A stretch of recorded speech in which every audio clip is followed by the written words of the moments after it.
क्या आपने कभी ऐसी जगह देखी है जहां दीवारें सांस लेती हों, जहां सन्नाटे में भी आवाजें गूंजती हों और जहां जिंदा से जिंदा इंसान भी हमेशा के लिए गुम हो जाता है?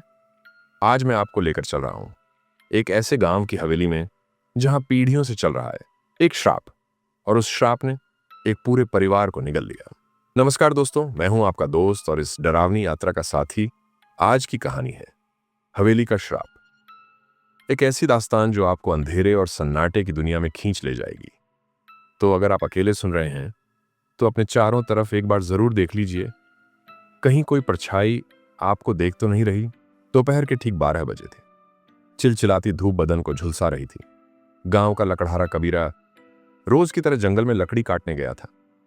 हाथ में कुल्हाड़ी लिए उसकी नजर उसी पेड़ पर थी जिसे उसने कल देखा था। आज इस पेड़ से मेरा पूरा दिन का काम चल जाएगा, यही सोचकर उसने पेड़ पर पहला वार किया, लेकिन उसी पल पेड़ से टूटा हुआ छोटा लकड़ी का टुकड़ा सीधे उसकी आंख में जा चुभा। वह दर्द से कराह उठा और लकड़ी को निकालने की कोशिश करने लगा, मगर वो टुकड़ा उसकी आंख में गहराई तक धंस चुका था। तभी गांव का एक आदमी वहां से गुजरा, लेकिन जैसे ही उसकी नजर केशव पर पड़ी, उसकी आंखों में डर समा गया। वह चीखते हुए भागा और गांव वालों को बुलाने लगा। थोड़ी देर में पूरा गांव वहां इकट्ठा हो गया। सब लोग केशव को घेर कर देखने लगे। गांव का मुखिया बोला, यह वही निशानी है। हमारे बाप दादा कहते आए हैं कि जब किसी की आंख पेड़ काटते समय जख्मी हो जाए तो वही इंसान हमारे गांव को श्राप से मुक्ति दिला सकता है। केशव ने घबराकर कहा, आप सब पागल हो गए हैं क्या? मैं जख्मी हूं, मुझे मदद चाहिए और आप लोग मेरी बलि देना चाहते हैं?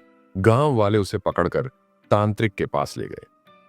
तांत्रिक ने अपने मंत्र पढ़े और खून से भरा हुआ पानी निकालकर केशव के मुंह में उड़ेल दिया। चीखें, कराहें और डर वातावरण को और भी भयावह बना रहे थे। दरअसल इस गांव की जड़ें एक पुराने श्राप से बंधी थीं।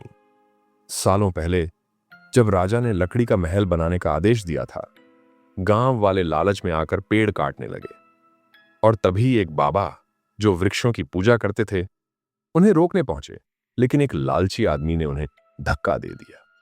बाबा गिर पड़े और उनकी आंख में लकड़ी का टुकड़ा घुसकर सिर के पार हो गया।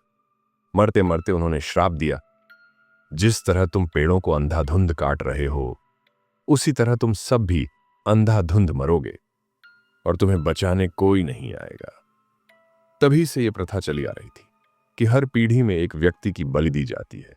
अगले एपिसोड में मैं आपको सुनाऊंगा एक ऐसी कहानी जहां मौत भी असली डर नहीं है, बल्कि कुछ ऐसा है जो मौत के बाद भी आपका पीछा करता है। क्या आप तैयार हैं अगले डर का सामना करने के लिए?